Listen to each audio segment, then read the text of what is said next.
You lay upon the ground, broken. You've seen it too many times before.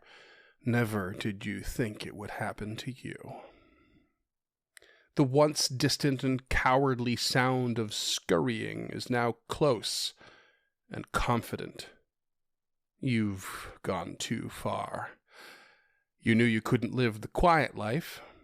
Your loyal, clumsy beast would never allow it. And living among the civilized was even less realistic. But now you, in your last moments of life, wonder how it is that it came to hopping between planes, let alone spheres. Ha! Your old self would have laughed at the very thought of the possibility. But somehow your beastly, ungainly companion connected you with a much, much wider world. And as that skittering comes closer, you see the gray beast hovering over you, staring at you, without a whit of recognition. Its mind is not its own. It can't be. This can't be, but it is. The tippity-tap of spindly legs stops beside you, and you peek one last peek at a face not unlike the eels you used to catch in the lake as a child. It doesn't smile. Not in the way you used to think eels looked like they do, with their awkwardly long corners of mouth. Wow. Even your thoughts are starting to form poor sentences. That barely made sense. Just close your eyes. That heavy palm, no longer a comforting blanket, but bent to the will of another, into a comforting, crushing release.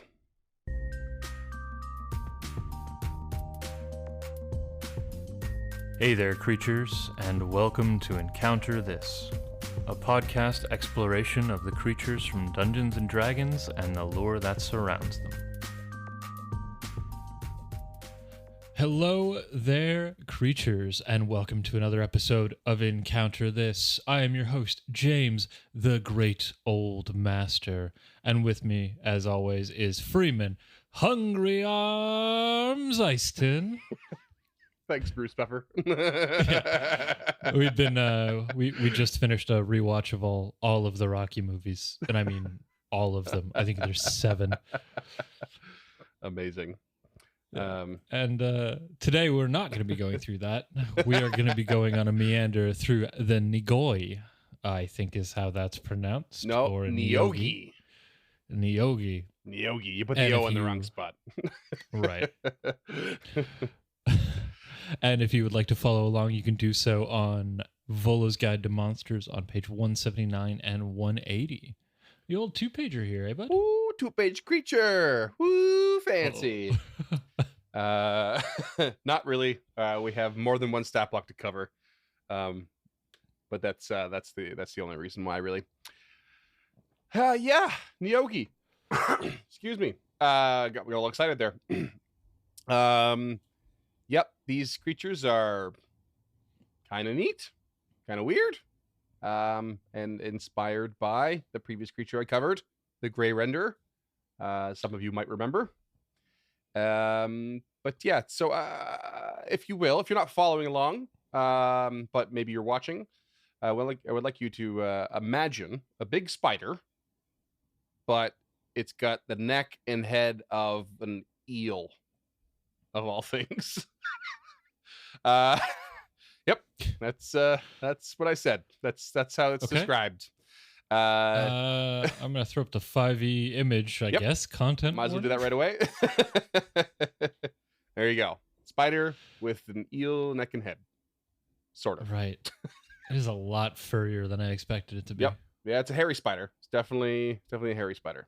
I would like to point out one really tiny thing. I learned a new word when researching this creature, because in Volo's guide it uses the wording. It doesn't use the wording of big spider. It calls it an outsize spider, which just means large, but outsize is a word apparently. Okay. And I I thought it have was heard that before. kind of neat. Yeah, that's new to me. I always assumed it meant outside of the usual classification. Yeah, I get that. Totally get it. Yeah. But yeah, just never came across that one before. Someone slipped that in. So if you take this spider eel or spielider, if you will, and give Nah. it the I knew you'd say no. You don't make a portmanteau by sandwiching it inside of the word. I do what I want. I'll make a pom morto. How about that? Take that. You know what? That feels right. So take this creature and give it the power to poison both body and mind, and using that to subjugate enemies that are otherwise more physically powerful than them, and you have a Neogi, which more or less means they are as evil as they come. They are big old meanies of the slaver persuasion, and they are not opposed to enslaving even the weakest of their own. So yep, that's what they do. That's what they do. Cool. I love that I don't know if they're not quite wearing armor in that picture, but it looks like some sort of weird back spider tabard or something. Yeah, it's like almost like bits. barding. Yeah. They're really interesting. Go on to one of the other ones. I think we have one from 3E as well. There it is. Oh, yeah, similar little barding on it too, or a little tabard or whatever. This one looks like he's wearing a blanket. He's got a fanny pack on. Yeah, he's definitely got a. He's got a. I'm assuming fanny gender pack by of the holding. goat. I assume. It's it's a similar look, but like somehow very starkly different at the same time, eh? Yeah, and a really flat thorax too. Is it thorax? Is that what they're called? Is that parts of spider? Maybe. Parts of spider 101? Maybe. Right in. And we have one from second edition as well, I think, and it's weird. It's kind of like old, yeah. See, it's kind of Jabba the Hutt vibe almost. This reminds me a lot of Mojo. I don't know if you remember that character from the X-Men universe. Oh, maybe, because it was reminding me of something, but I couldn't think of what it was. Yeah, it's like they run a TV planet called Mojoverse. Yeah, and they're just like this yellow thing on like this metal scorpion body. Okay. You know what the face in this one reminds me of is the weird shrunken heads of the Goombas from the live action Mario Brothers film. Yeah, it really does. Yeah, a really messed up idea. So these strange looking things basically originate from what is described as far-flung territories of the material plane, and they are believed to at one point have abandoned their home to enslave creatures across different realms and planes. So as a result, they can actually be found in the Feywild, in the Shadowfell, and even the astral and ethereal planes, as well as the prime material plane, as it were. And their original foray into this was it saw them enslave specifically Umber Hulks, which we covered in episode 41 a while back now.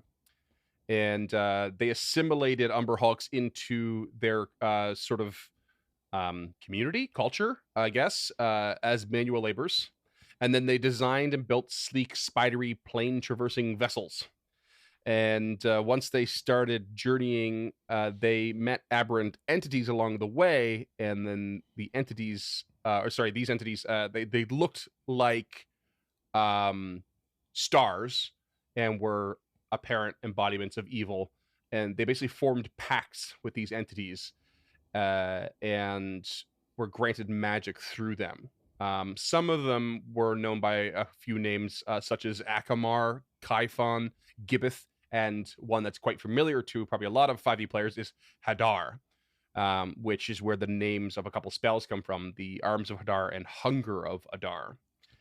Oh, so they're not one of the 7. Hadar isn't one of the 7.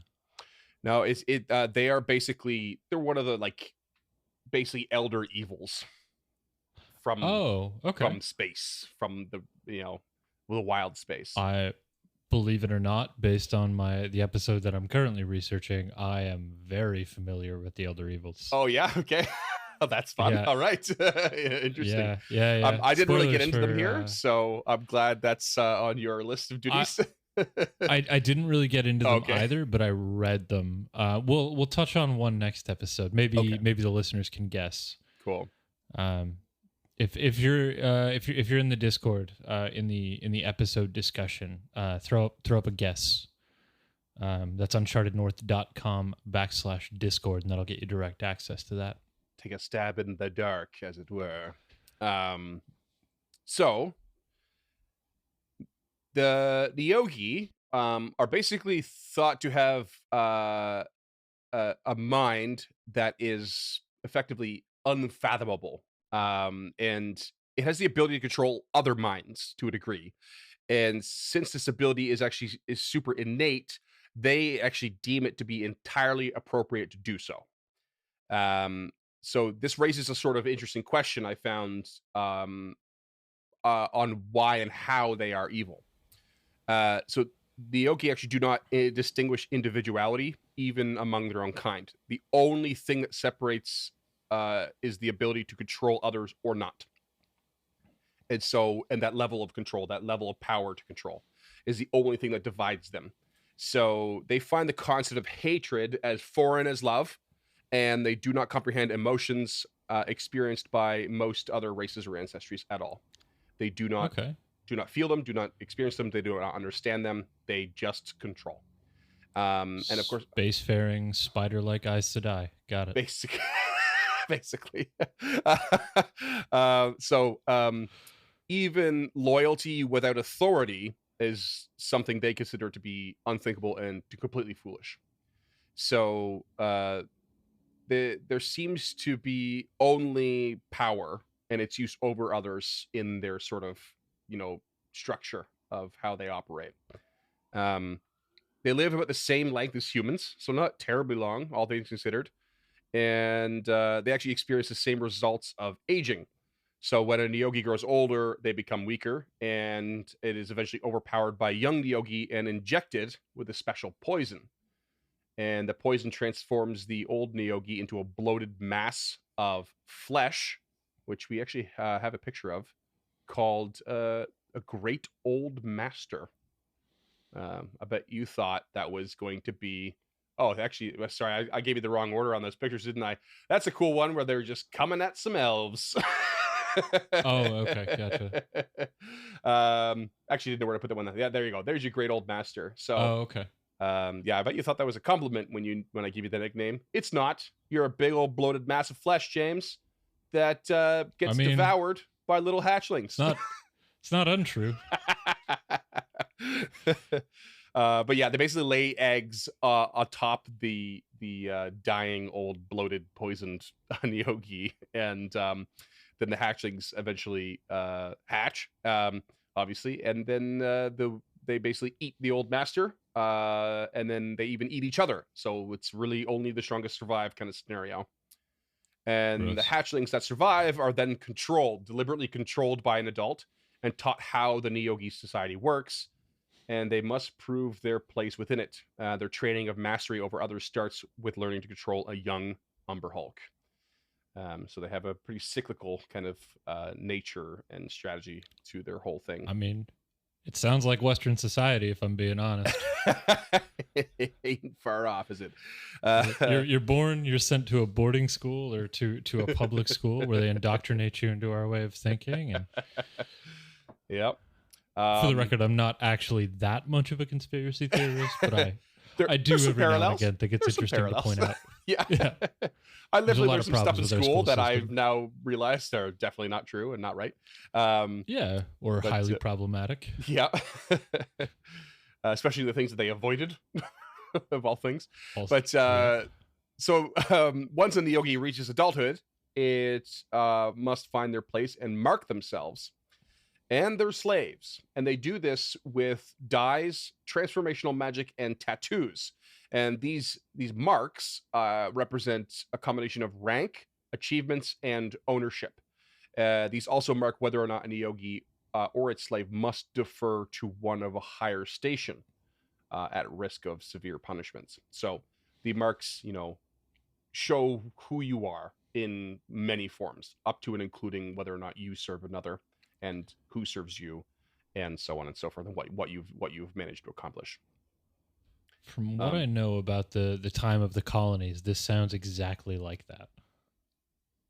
Yep, sounds about right.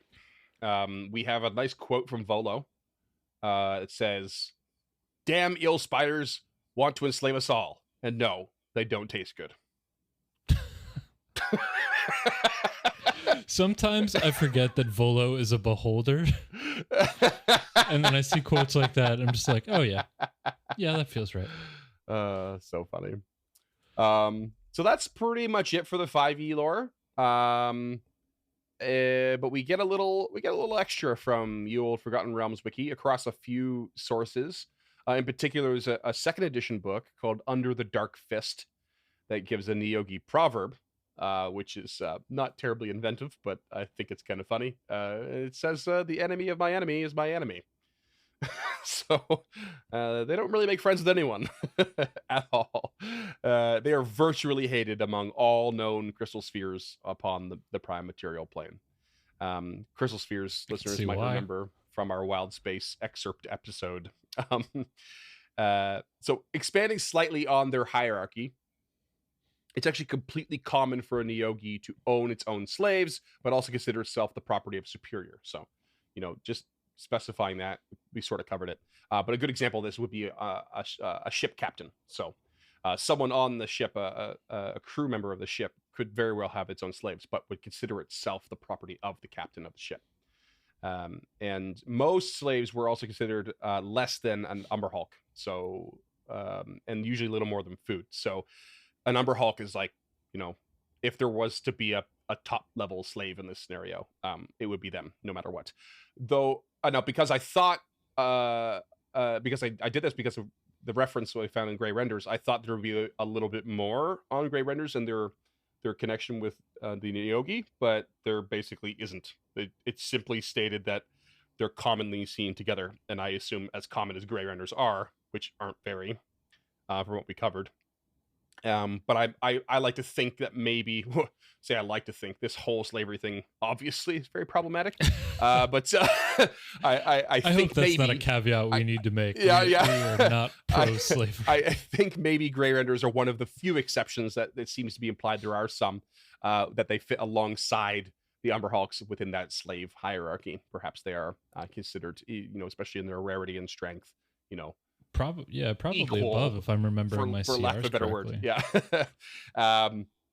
There was also speculation that the Yogi created Grey Renders, which I think we referenced, but I found nothing more on that either. So how and where and the circumstances in which that might have happened, no idea.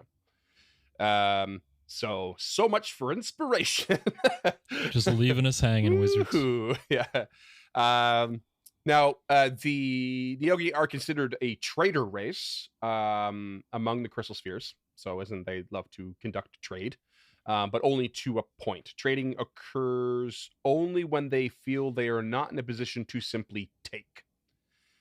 So those who trade with the Neogi are often the most desperate, since there is always a risk of being enslaved during the trade process via this whole mind enslavement thing. And however, they also did manage, they actually seem to manage to fit a unique pocket in trade, in that they were capable of traveling through extremely harsh conditions and often would and could deal with races and groups that were extremely hostile. So that kind of sometimes would mean they would get some pretty rare commodities in their possession that might lure people in, because they would set up camp like near Mind Flayer colonies or drow cities or some such, where a lot of people would not. So but they are very, very cautious in both trade and combat, choosing not to engage in either unless significant profit or gain was somewhere on the horizon. Very, very skittish creatures. They are not. They look. I think a little bit more fearsome than they are. They are physically not very capable, which we'll get to. Okay. Yeah, I think because we're like if you look at this 5e one here, like you can see that there's a little hatchlings there, and there's a mid-sized one, and there's a larger size one, and that scaling is all appropriate, but you don't get the scale of them compared to, say a human or a halfling or anything like that. So, Right. they're not quite I as am large as they interested might to seem. find out. Hmm. Oh, okay. Yeah, that's one thing I've been very curious about since I've seen the arachnoidal bodies. Hmm. I think I just made that word up, but I'm about it. Arachnoidal. I'm here for it. Now, because of all of this, you can imagine that should Neogi, settle near a more peaceful community or group of communities, they would have a tendency to band together to just try and destroy said settlement or trade post or what have you, at great risk to themselves, but knowing that something worse could be on the horizon. So that was a common enough occurrence as well, banding together to rid a space of these creatures. So because they're not physically powerful, slaves like the Umber Hulks were often used to weaken an enemy force, and then once the force was weakened, they would perhaps engage at that point, and they have unique poisons that could be delivered through bite or via weapons. Weapons, I believe, are wielded by things like Umber Hulks or some such. Not to mention, of course, the ability to enslave minds. So that's sort of their approach. Send in the war fodder, Umber Hulks, basically, and then mop up the scraps if they can.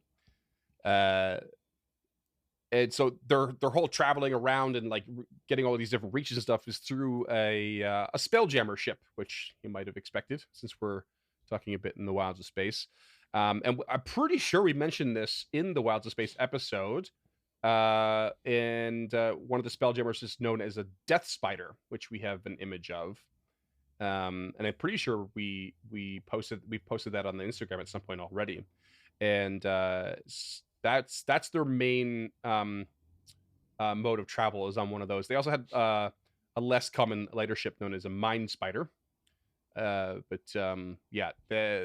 These ships, though, were unique among other Spelljammers in that they didn't just travel through the phlogiston of the wild space, but they could actually travel between planes as well, which is why we find them elsewhere.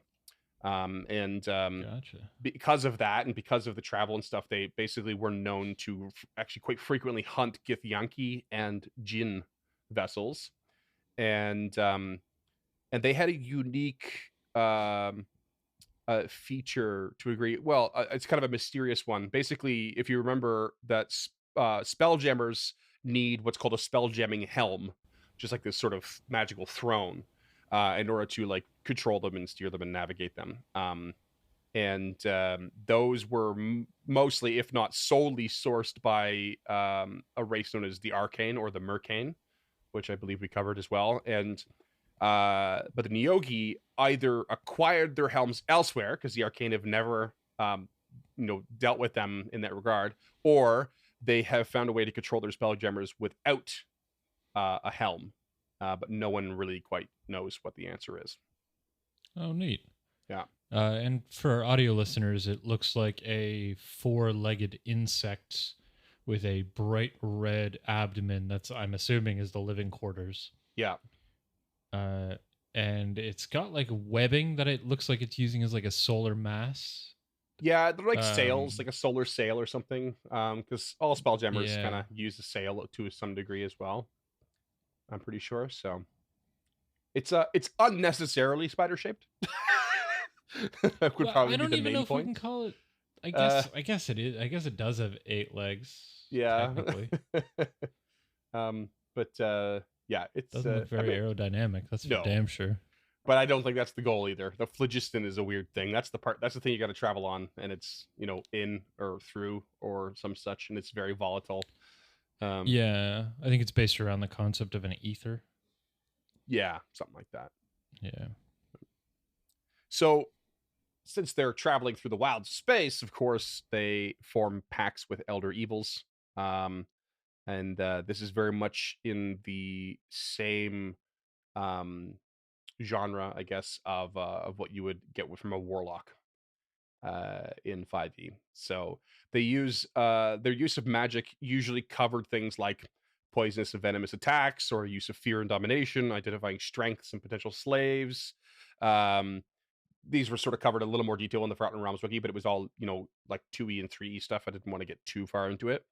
Like, spells that basically aren't applicable anymore, at least not raw.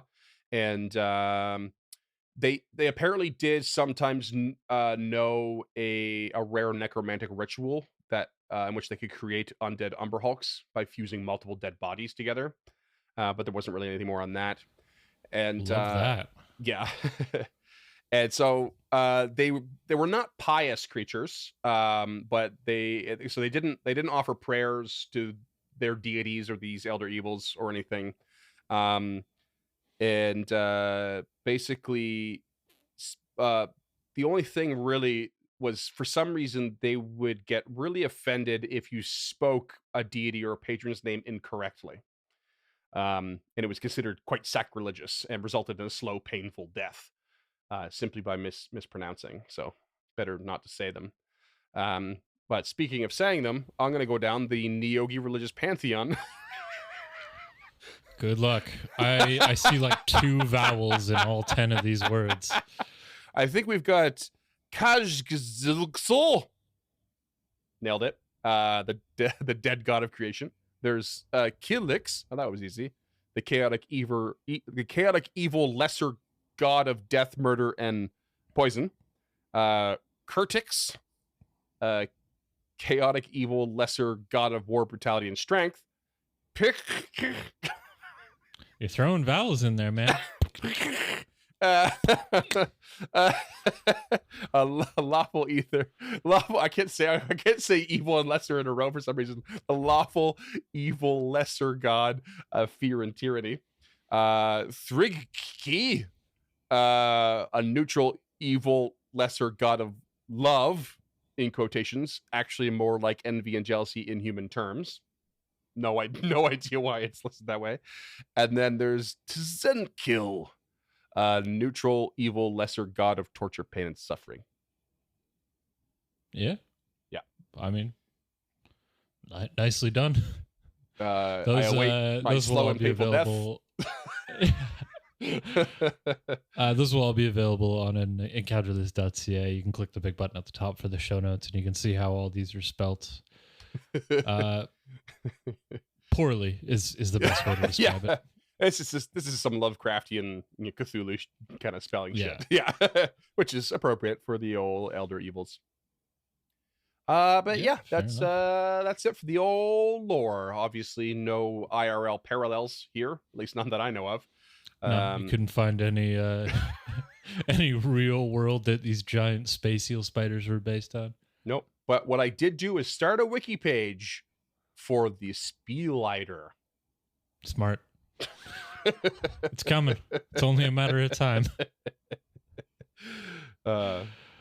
Okay. And we're just going to jump to a quick break, and we will be right back with the mechanics.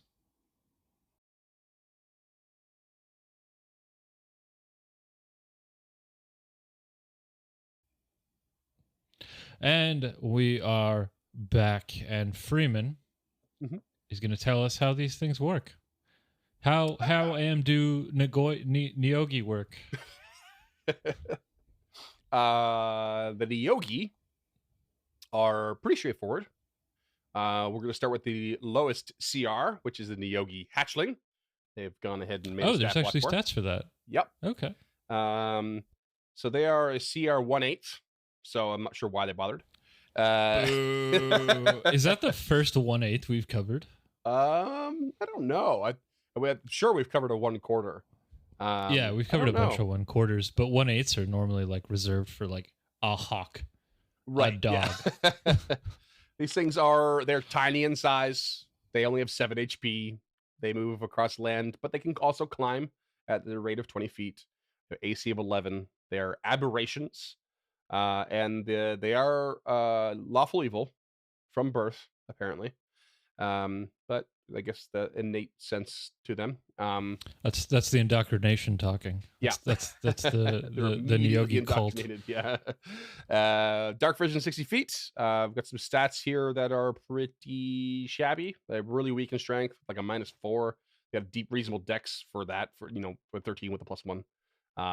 Wiz is 10, con is 10, intelligence, charisma in the negatives. They're babies.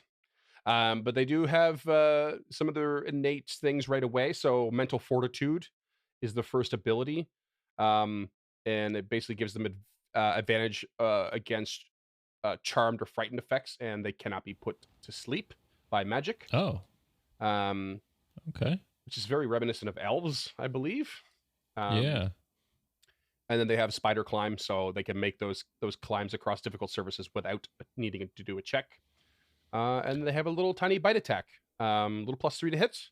I did notice one thing. I almost glossed over it, but it has a 5-foot reach, which is not usually the case with a tiny creature. Usually it's a 0-foot reach. You have to be occupied in the same square, but this seems to be not the case for some reason. It's got that goofy ass giraffe neck. Yeah. And they do a little 1d4 +1 piercing, but they also manage to do 2d6 poison on top of it if they bite. Jesus. So it's pretty hefty for 1/8, I think. There's also a DC 10. Wow. DC 10 con save, or be poisoned for 1 minute. Saving throw repeats at the end of your turn should you happen to be poisoned. Just the standard poison condition? Yeah, just like basically getting disadvantage on shit. Yeah. Yeah, I know that's one of the ones we find variants of way too often. Yeah.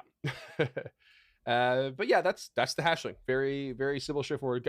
Actually, kind of packs a little punch for its CR, but that's kind of the shtick. Is they have this mind thing and this poison that they can fuck you up with. So yeah, of course, poison's no joke.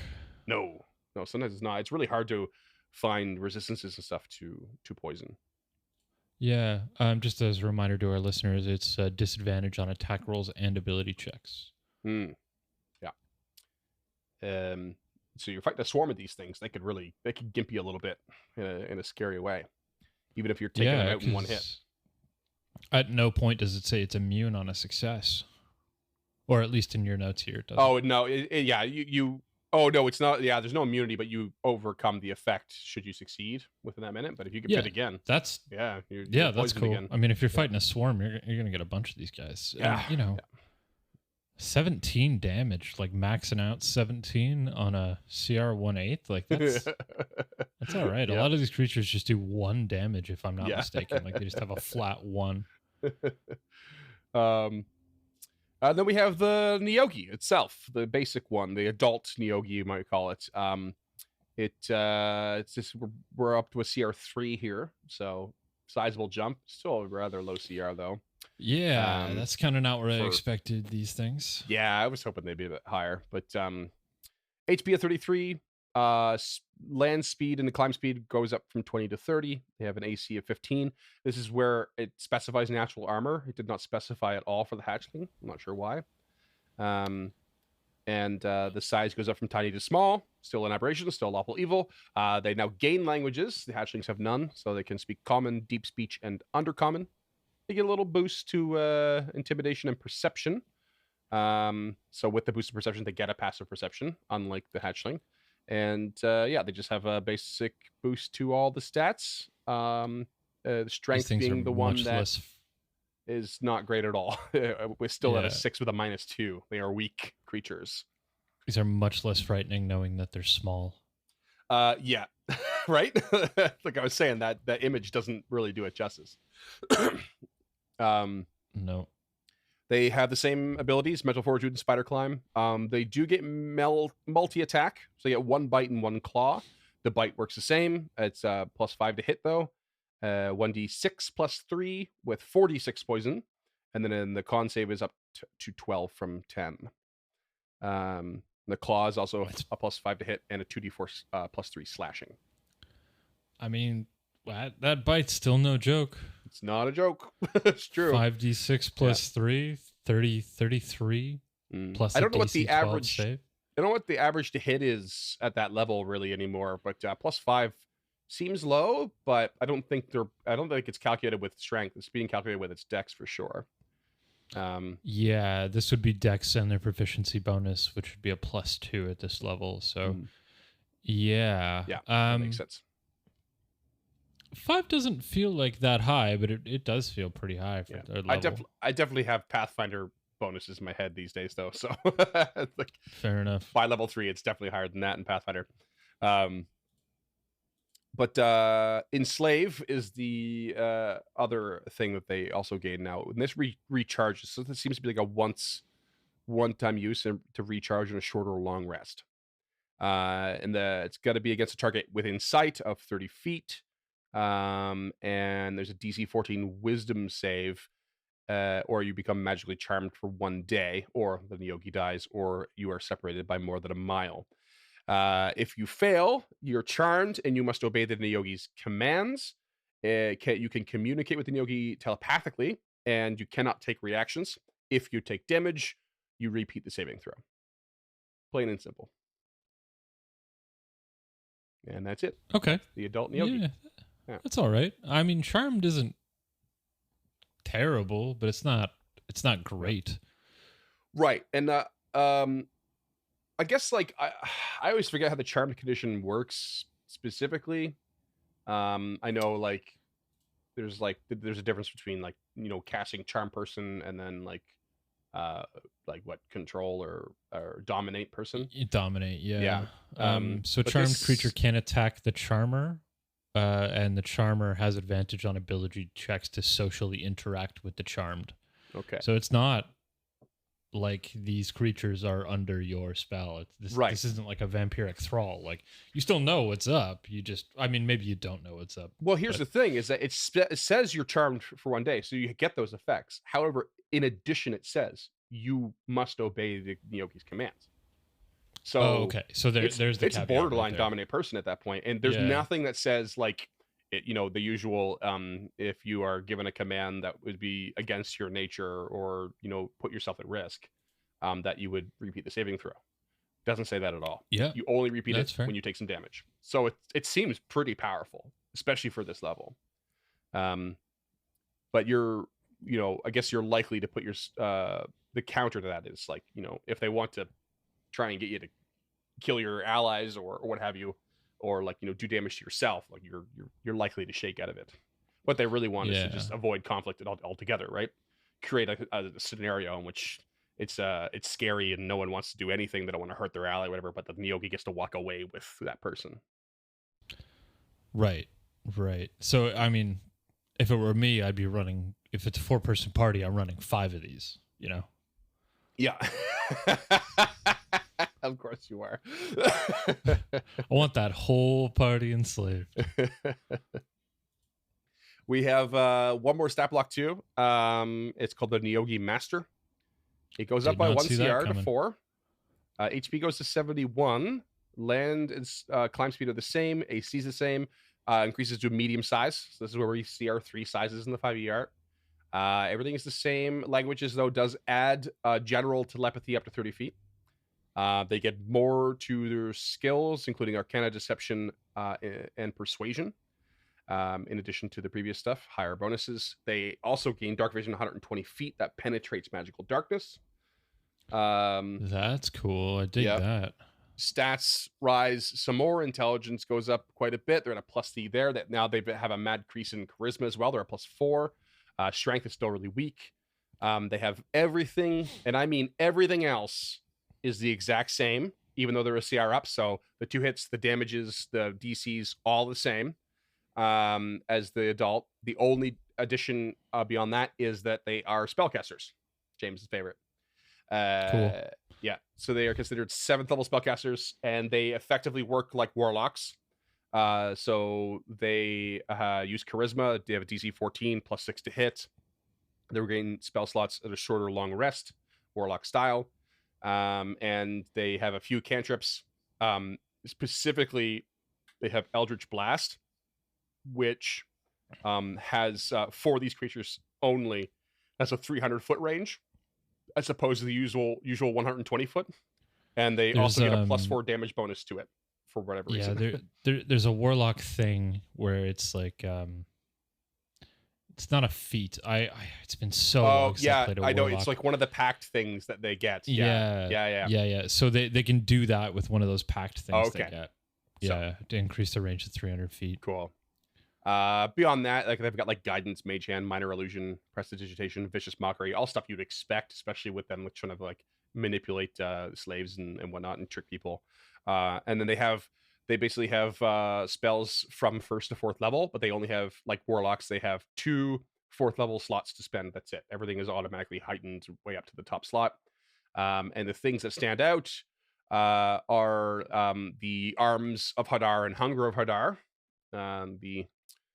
The spells named after the old evil one. Arms of Hadar is a cool one. It's like a 10-foot like radius around you where these like black tentacles shoot out and hit everybody. And they're casting that at 4th level, which I believe ends up doing like 5d6 in like a radius to everyone, which is pretty gnarly. Jesus. Yeah, they also have Hunger of Hadar, which is like this weird, like, I think it's like one of those, it's like a 20-foot radius sphere of blackness and bitter cold. So it's like this inverted flaming sphere thing. Does cold damage, and people would use dexterity save against it. Yada yada yada. I think they take more like acid damage as well. And they can blind people within the sphere. So it's a pretty gnarly spell. They've also got counterspell, dimension door, fear, hold person, invisibility, unseen servant, all the sorts of things you'd expect again from this this theme, as it were. Yeah. So I mean, normally I hate spellcasters, but honestly, this isn't too bad. This is one of the few lists we see where all of the spells are like very precisely thematic, and I dig. The only one that doesn't jive with me is fear. I understand why it's there, but I don't really think it really fits these creatures. Yeah. Well, I think fear. I mean, what does fear do as a spell? Is probably the main question, because if it reduces in any way their ability to make certain saves, you can see how it could be advantageous for them to try to enslave someone. And on the other hand, if it simply just makes people run away, it's like an inverted "oh shit" button. Like, I'm gonna get my ass kicked. I should make them run so that I can run the other direction. You know? Yeah, that's what it is. It's a runaway spell. Yeah. So it makes sense as an escape tactic for these creatures in a way, because they don't really want any physical confrontations if they can help it. Yeah, again, I get it. It feels weird on that list. Like so does invisibility, but for whatever reason that doesn't feel as weird to me. Yeah. But I get why it's there. I'm always here for dimension door and counter spells. So yeah. But yeah, that's the Neogi. That's them. They I don't know. I think they're okay. I think they're kind of interesting. I guess I think they're interesting in the fact that we're dipping back into the wild space a bit. I like the wilds of space stuff a bit, and I know the Spelljammer book did come out a little while ago, but I've not really read it. I always wanted more in that sort of setting, but it was just hasn't really been any time or dedication for it lately. But I do like digging into that, like, the pseudo spacefaring kind of trade that's not sci-fi but like borderline in a way. And it's definitely science fantasy. Yeah. I think I think they're kind of neat. I think they kind of fit a weird little niche. I just don't see them as like, I see them as a step along the way in a campaign. I don't see them as an overarching villain, something if you're going for that illithid enclave, you might come across these along the way kind of thing and have a bit of a skirmish with them, or maybe trade or both. But right. they don't really seem to hold a lot of sway for what I would do with the story. Yeah, I hear you. I think it would be kind of cool to introduce them early and then bring them back as like a swarm. Yeah. Like, you fight a CR3 when you're 2nd level or whatever, But it's just a single one, outside of wherever you're going, whatever MacGuffin your party's after. Mm-hmm. But then like level 6 or 7, when the party thinks they're good, just throw like 5 or 6 of these, the regular ones at them, and just see what happens. Just watch the chaos ensue. Mm-hmm. And if it doesn't go your way, you can always just have more of them climb over the ridge. Or, if it does go your way, they just retreat because that's in their nature. I think these are a very versatile tool for a GM who wants to experiment with recurring enemies. Yeah. If It's you're in certainly- the right campaign. Certainly worth remembering that they are very likely to come with not just slaves, but Umber Hulks, which are CR5.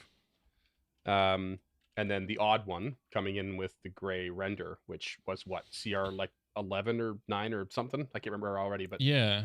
that could prove a real threat for, after the initial introduction and then bringing them back later. And I see no reason why, especially if someone likes playing a spellcaster NPC or creature, like there's no reason why you can't increase the power of that Neogi master to something else and just like have it a more strong sort of version of a warlock, like continue down that warlock path and build that up and like have them be some sort of like scion of Hadar or something like that.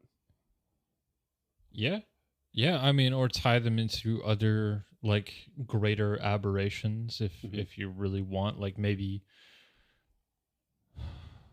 Okay, ask me again at the end of my episode. Because I have a tie for this, but I really don't want to give away the next episode. Okay, sure. Because I'm really excited about it, but I think my creature could tie in as like the bigger boss. Right. Okay. Because I was thinking like these levels of you're giving quite the hint there. I love it. I know. Because the way they describe there's always these levels of like the hierarchy amongst the slavery, including amongst their own community. My brain immediately goes to like a pretty wide spread of power. But with these stat blocks, we get a pretty small one. So there's got to be for sure. more. There's got to be something's got to give. Well, so you think they're small, but they're also like, if you've got 2 or 3 of these things running around the battlefield, they would be very solid, specifically the masters, blasters and controllers.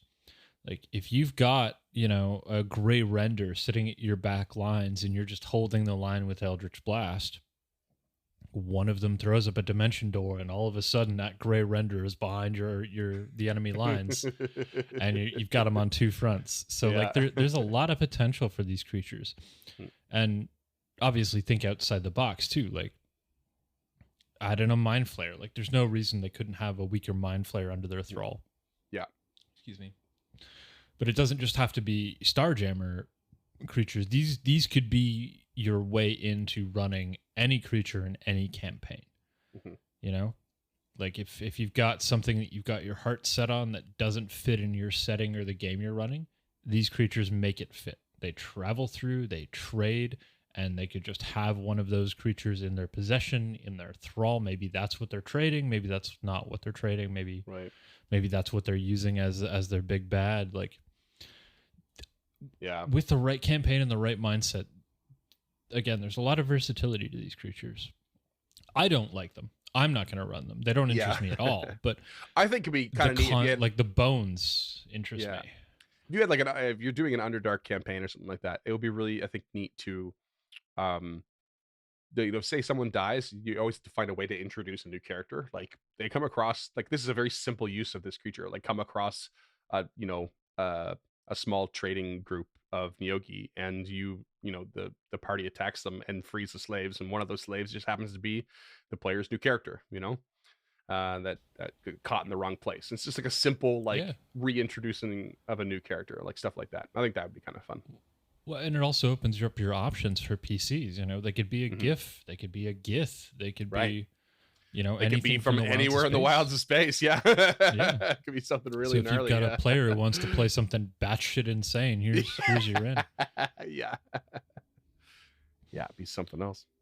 Or even pre-campaign, you're a GIF, but you escaped the Neogi's thrall while you were on Abertoril, and that's how you became an adventuring person because obviously you don't fit in anywhere, so you might as well just, lone wolf and cub it across the countryside. Yeah. Yeah, I mean, all in all, I think I would just add, I would add more different like growing powers of stat blocks, but really just, I guess more than anything, just look into what these creatures are capable of having under their sway and play with that. But yeah, I'm kind of with you. I don't think I'd ever use them. The bones are cool, but overall, not that into it. Yeah. I would be, if I were to use them, I would give the regular Neogi Eldritch Blast. Like, just straight up, just hand it to it. Just give there's no range. Yeah. Yeah, because in my mind, you would want something to hold the line. Yeah. Mm-hmm. But yep, I can see that. Yeah. Other than that, like I'm very happy with the stat blocks. Like they all add up. The CR4 seems a little low to me with those 2 4th level spell slots. But yeah, it is just two. Depending on which ones they use, they can hit real hard, or they're just getting out. Yeah. But those cantrips aren't no joke either. Yeah, Vicious Mockery, Eldritch Blast, Guidance. Those are all solid utility cantrips. So, I mean, yeah, they cool. They're cool. They're cool with us. I really hope we did a good job of describing them for our audio listeners, because sometimes now that we're in the video format, I forget that we have audio listeners. Yeah, I didn't really. I thought about it when I first was doing the notes, and I was like, wow, they're spiders with eel necks and heads. That's kind of it. Like, that's what they are. That's what they look like. Yep. They're brown, if you want to color, like a reddish brown, and they're kind of hairy. But that's kind of it. Just hit up the Instagram, I guess. Hit the Google. There's not much else to tell. Yeah, the 5e image will drop day and date. So that's Instagram.com/encounter.pod. Yeah, encounter.pod. And if you want to, if you're not on Instagram and you want to find it somewhere else, you can find it at facebook.com/encounterpod, Twitter @encounterpod. It will be up all over there. If you want the visual reference and you're an audio listener, we are dropping video versions of this show now, and that can all be found on youtube.com/@encounterpod. Just look up EncounterPod, or you can find all that information on our website, encounterthis.ca. There's a bunch of links there. That will bring you directly to the Encounter This page on the Uncharted North website. And we are obviously a member of the Uncharted North Network, where you can find us on patreon.com/Uncharted North. And for $5 a month, that'll get you a handwritten thank you letter. And for $10 a month, you can suggest a creature, and you'll get a little one-time discount code to our I think it's a Teespring shop that we're constantly putting more merch on. There's a Critty Cup. There's an Uncharted North comfort tee. There's some cool shit up there. I mean, it is Teespring, like, so you know what you're getting. You're getting good quality at solid prices. If you are listening on a podcast catcher of some sort that has the ability to rate and review, we always appreciate those, and it takes no time whatsoever. If you are on YouTube, hit that like button. That really does help. And if you're interested in keeping up to date with new and future episodes, there's a little bell right next to that. You hit that once, and it will pop up in your notification feeds. Twice, and it will never notify you. Which is great for people like me. It means I can stay informed but not notified, which is not forced. Yeah. Which is just perfect. Well, also, in the way the YouTube algorithm is built, if when you're notified you don't enter the video from those notifications, it sort of counts against the video you're watching. Like, if you enter it a different way, if you get the notification and you don't enter it through the notification, it doesn't really count for whatever reason Google has deemed appropriate. Yeah. But if you like the show and you want to get a hold of us, feel free to hit up that Discord, unchartednorth.com/Discord. That will drop you right into our Discord channel if you have a Discord already. We love talking to our fans. There's a category set up there for Encounter This. There's categories for our other show, Stemming the Tide. And down the road, when we add more shows to the network, there'll be more shows to that. There's a lot of 2E talk. There's a lot of there was at one point a lot of OGL talk, but I mean, even if you just play Wordle, like, drop in, post up your Wordles. We got a whole Wordle thing. which I avidly avoid. Yeah. I mean, we all have the channels we avidly avoid, but